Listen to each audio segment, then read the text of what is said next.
reason the Bucs pulled off the upset here. Their defense was sensational. If you look at the first two games, Skip, I think the first game they had 2 turnovers. The Bucs did. The game that they got blown out on a Sunday night, Skip, they had 3 turnovers. And the difference was the Tampa Bay Buccaneers took care of the football and the New Orleans Saints did not. But the Bucs defense was sensational. Skip, when the game seemingly could have got out of hand because the first punt return, the guy runs it back that holds them to a field goal. They get another punt return for a touchdown, but it gets a block in the back. But when they got down in the red zone, Tampa's defense seemed to clamp down. The one thing... And by the way, they only gave up one big touchdown, right, which was a trick play touchdown. A trick play. Ahead. Yeah. Skip, the one thing I can say about Tom Brady, that he probably does better than any quarterback that's ever played. Skip, he understands the situation. He says this game is not about 300, 400 yards passing. This game is who can avoid the turnover, who can avoid the costly mistake. And he played it as such. Skip, if you look at this, Mike Evans had 1 catch. AB had 1 catch. Gronk had 1 catch. Leonard Fournette led the team with 5 catches. So instead of putting the ball down the field and putting it in harm's way, let me take these checkdowns. Let me take these easy because turnovers will make you pay double. Skip, he started at the 41-yard line. That's the 3rd best starting field position of his playoff career. The 3 touchdowns he got, he went 40 yards, and 20 yards. Skip, it's going to be hard to beat that team. It's going to be hard to beat any team if you turn it over 4 times in the playoffs and you give them that kind of starting position. Devin White was sensational. I'm not surprised that he played as well as he did because he went home. He's a Louisiana kid, Skip. He played at Baton Rouge at LSU. So did Leonard Fournette. And he was inspired. He ran hard. Yep. But Devin White was sensational. He was. 11 tackles, 10 solo, tackle for a loss, fumble recovery, a pick. We've talked about him all year. He's a superstar. He's sudden. Yep. And you look at a man his size, Skip, you don't expect him to be that sudden, but he is sudden. He's impactful. Skip, look, it's kind of like a situation, Skip, you know you should get you a new car. You know it. And you say, I'm going to drive this one till the wheels fall off. And you just hope you don't have someplace important that you got to be when you use this car one last time. Yep. Well, Drew, the wheels fell off. And it fell off at the most inopportune of times. Skip, it kind of reminds you of Peyton Manning. He kind of ran out of gas, but the difference was while Peyton was turning the ball in the Super Bowl, so was Cam. But Cam's touchdowns were leading to points. The Broncos' defense was sensational. They didn't give up the points. And so when you look at it, it's like it was painful, Skip. I'm watching Drew throwing the ball, and I would have to go back and look at the tape, but looking at it from the TV copy, it looked like they played Drew exclusively, what we call cover 5, which is 22-man, Skip. 2 deep safeties, hard underneath. We're going to take away the middle of the field. We're going to force you to throw the ball outside the numbers. And you see, they didn't give up anything down the numbers, and when Drew tried to throw the ball outside, what happened, Skip? All of his interceptions came when he tried to throw the ball outside. Because except for the one to Camara, which was up the seam, but it was just late. Right. I don't know. They were on the wrong page. Go ahead. But even if Camara was looking, that was going to get he was going to get blown up or he was going to get picked. Yeah. So when you look at it like that, it's like we do not believe Drew can threaten us, can hurt us throwing the ball outside the numbers. We want to push him outside the numbers. Yeah. But the play of the game, Skip, the Saints are up 7. They got the ball. They're driving. Jared Cook, he did it again. Skip. It's 3rd and 2, and they converted the 3rd. He's running. Just like they. Yep. Skip, this is what I don't understand. And I went back and I looked at it, and I'm saying, why is a guy that's 6'6", 260 pounds, can run like he can? Why has he been on 5 teams? Skip, it's his football. Remember, he caught the Aaron Rodgers pass against Dak and Zeke in their rookie year at Jerry World in the playoff game. It dawned on me, Skip. I'm not saying he's not intelligent because I believe he is intelligent, but it's football IQ. Yeah. Skip, you beat the guy. The guy that you beat is on your right. If you watch him running, Skip, he's looking to his left. There's not where the danger is coming from. It's coming from your backside. Skip, you could see this coming. I saw this guy say he about to punch this ball out, and dude don't even know he's there. How he doesn't know he's there after he just beat said guy, and he's on his right, but he's looking left. Boom. Give Tampa. That little man is a rookie out of Minnesota that they stole in the 2nd round. And what I love the most about him is that his daddy played at the highest level in this league, and it's like father, like son. And that was the play of the game. That saved the game. Of the 4 Drew Brees turnovers, that wasn't on Drew Brees. That was a Jared Cook because turnover. it looked like, Skip, they were up 7 at that point. It looks like they're about to go at bare minimum get 3 and be up 10. But if they went up 27-13, I'm just not sure Tom Brady could come back. But give Tom Brady credit for realizing and understanding this is not a 400-yard day. This is not even a 300-yard day. This is a protect the football day and let our defense see. Don't put our defense in harm's way. Let me do what I need to do, and let's get out of here with a victory. He did what he needed to do, but the Bucs defense, that might have been their best game of the year, and they needed it at that time. Okay, I'm going to say it one more time. There is one man in sports I do not bet against when the money is pushed to the middle of the table, and it's Thomas Edward Patrick Brady Jr. He was up against his greatest challenge yesterday. That's his nemesis. That's his worst nightmare. That's his matchup nightmare, because those guys can get after him and after all of his receivers. And I thought the Saints defense played extremely well yesterday. They didn't pressure him like they did the first 2 games. They didn't get after him. And your man Trey Hendrickson played, but he was not the same. Nope.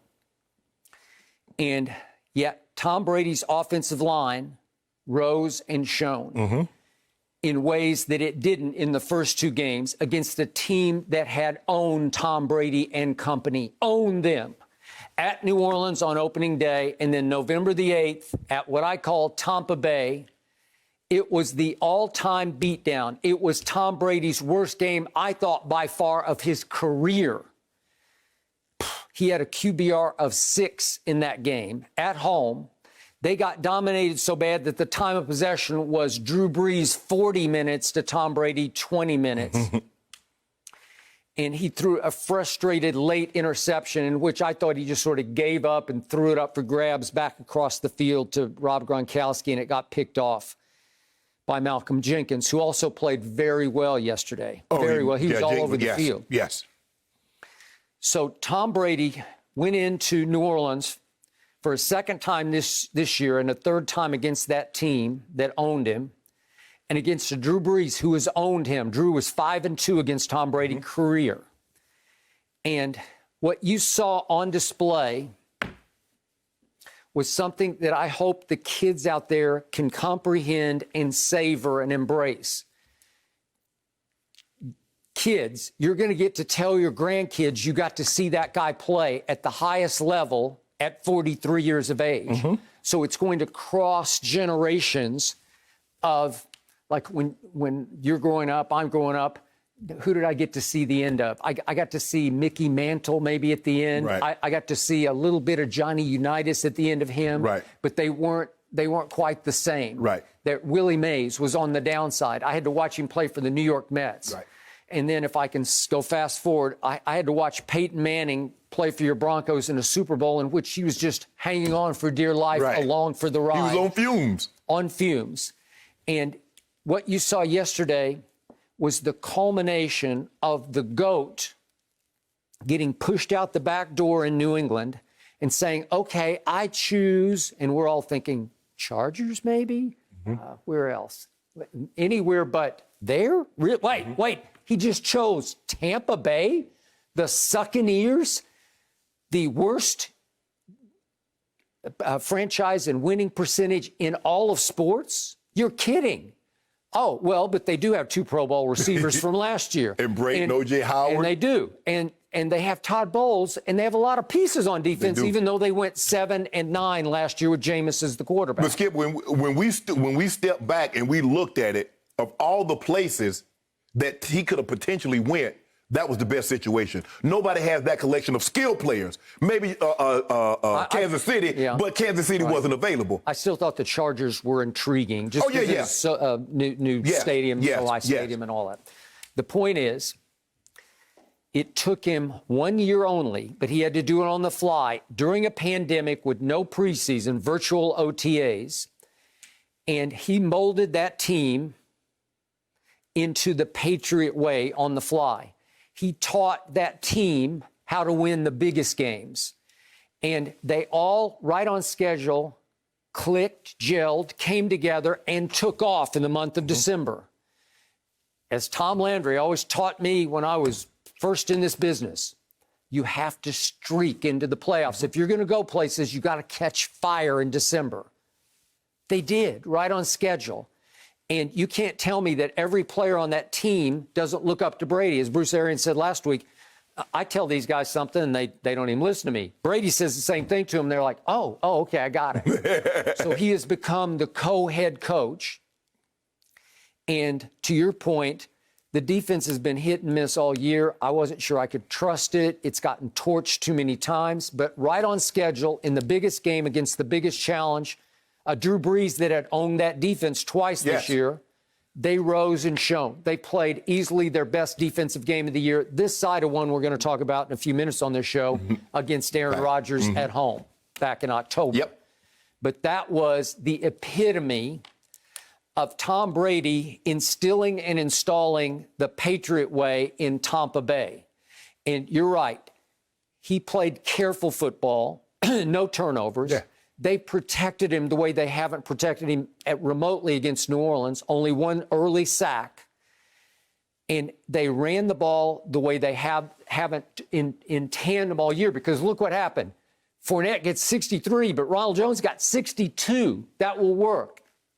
It's like, it's not thunder and lightning, it's thunder and thunder. Because what happened in the game too, Skip, he had 5 carries, they had 5 rush attempts, which the fewest in NFL history, I guess, since the merger. So when you look at it, now we're running the ball, you just can't pin your ears back, because I might hand this ball off to Fournette, I might hand it off to Rojo. So you got to sit in there, and just that sitting there, just that 10th of a second, because, Skip, that's why you see so many guys jump offside. They're trying to time that cadence. And give the Bucs credit, give Byron Leftwich, he called an unbelievable game. Because, and Tom, Skip, like I said, young quarterbacks don't understand. This is what Tom understands, and I think this happens because Coach Belichick instilled in him, son, if we don't turn it over, we're good enough defensively to win this ball game. And he never forgot that. So a lot of young guys, instead of not, Skip, they try to win the game. Tom said, I'm perfectly fine throwing for under 200 yards and not turning this ball over. I'm going to make you beat me. I'm not going to help you beat me. Okay, so I'm going to give you that New Orleans lost Deontay Harris early after his big punt return. That hurt. They were without Taysom Hill. That hurt some. Michael Thomas, though, did play the whole game. Would you believe they shut him out? He didn't look good, Skip. He had 4 targets, no catches. Are you kidding me? But to balance off the level of the playing field, I told you I thought Antonio Brown was going to be the X factor, the secret ingredient in this game.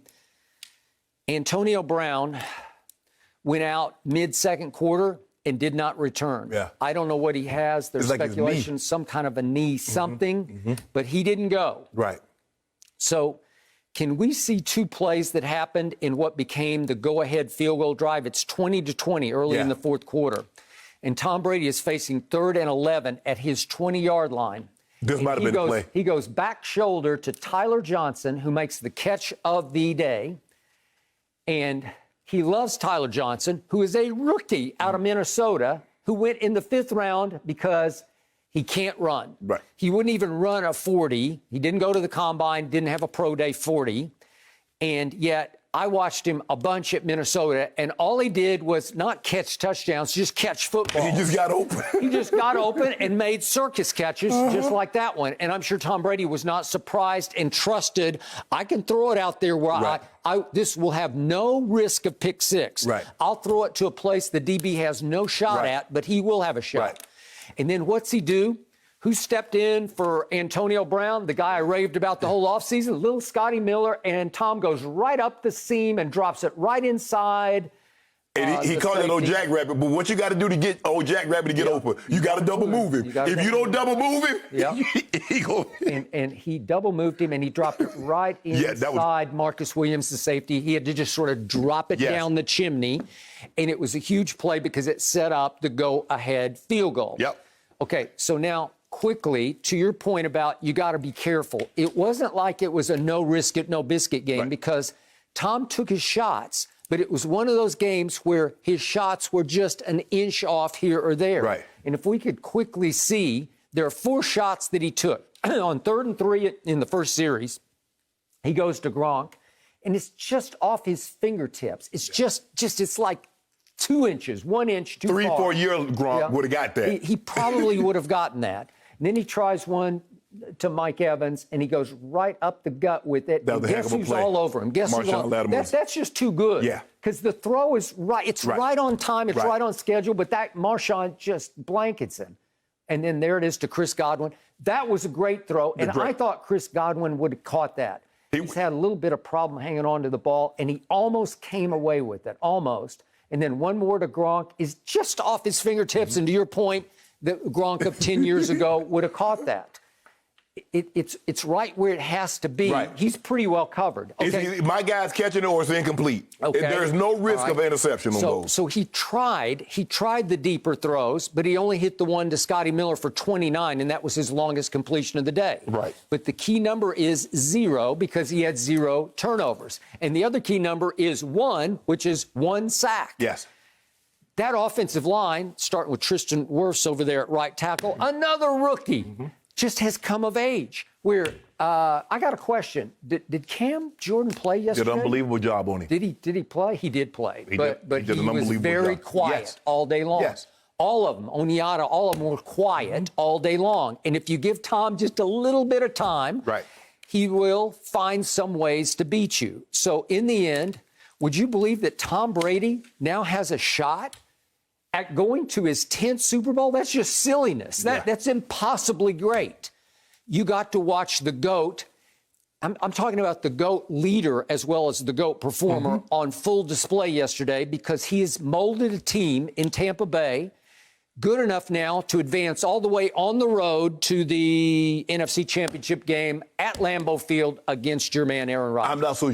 I mean, we saw this coming with Drew Skip. He didn't look the same this year, and then coming back off that injury, he never looked the same. I'm not so sure that Jameis Winston wouldn't have gave him a better chance because he could have pushed the ball down. Skip, I'm looking at these throws. Everything was contested. Because you're playing, because we do not believe Drew can throw the ball over our heads. We do not believe he can throw it outside the numbers. So, Todd Bowles says, look, we playing cover 5, which is 2-man, and we sitting inside. Do not let them get inside. And the one time Jerry Cook got inside, he looking to his left, and here's Winfield Jr. punches the ball out from the right, from the backside, the guy that he just beat. I have told you all year long, Tom Brady at 43 is playing at a much higher level than Drew Brees was all year at 41. Oh, no question. He just turned 42. No question. Skip it. That wasn't even close. It was a happy, sad conclusion for me to the game. I was happy for Brady, but I was very sad for Drew Brees. And there was some great footage last night after the game. They were on the field together. Drew's kids are all around, and Tom is throwing little passes to some of Drew's kids, his sons. But Drew tried to throw one to one of his kids and threw it left-handed. So it made me wonder, is his arm ailing that badly? Maybe it is. Maybe the ribs or skipping, because we don't want to see our great players go out like that. We don't. I don't, Skip. I don't care what it is. I don't care who that Skip was running and they were limping. To see Drew, who's been great, and that's the last time. He's not coming back. I mean, although he'd say he's going to take some time, the decision has already been made because you were very close to retirement last year. It's over. You couldn't, even if you wanted to, not for $100 million, could Drew Brees come back and give them anything, Skip. We saw it last night. Skip is like a boxer, a shot fighter. We knew. I agree. Even Skip, when Ali fought, when he fought with Trevor Burbick. Oh, God. I was there. I was at ringside. When he fighting Larry Holmes. Skip, we knew it was over. No, it was over. Drew, we know it's over, bro. Hey, Brett Favre's last year in Minnesota. Oh, it was bad. He was just, oof. And that's the thing. But Skip, the thing is that, remember, he finished second in the MVP voting the year before to, if I'm not mistaken, to Tom Brady. 33-7, one of his best seasons ever. Got to the NFC Championship game at New Orleans. At New Orleans, and then you come back and Skip, and sometimes when they say stepped off a cliff, that's what he did. Tom Brady hadn't stepped off a cliff. Tom Brady looked, like I said, Tom Brady looked great because he understood the moment. It's like that Super Bowl against the Rams, Skip. It wasn't about big numbers. No. It was about avoiding the turnover. One guy Tom turned the ball over early, but Jerry Goff turned it over late when it mattered the most. Yep. So give Tom credit. They're moving on. They deservedly so. They played an outstanding ball game. But it's going to be a different animal now. It will. Because Aaron Rodgers can challenge you horizontal and vertically. No doubt. He can make every throw. You can't say, well, he can't throw this ball outside the numbers. Or he can't throw this ball here. Yes, he can. And they got a difference. Now, Devontae, that's a different animal. Michael Thomas has been nicked up. I mean, he played well, and then he got hurt, and then he came back, and he got into it with Sean Payton or somebody, and he was never the same all year. I got it. But the last time that Aaron Rodgers tried to throw a couple balls to Devontae Adams was at Tampa Bay against that Bucs defense, and they went the other way. Okay, your day. One went to the house, one went to the 2-yard line. Devontae, that was it. He just getting back. That was his first game back. Give it a while now. Okay.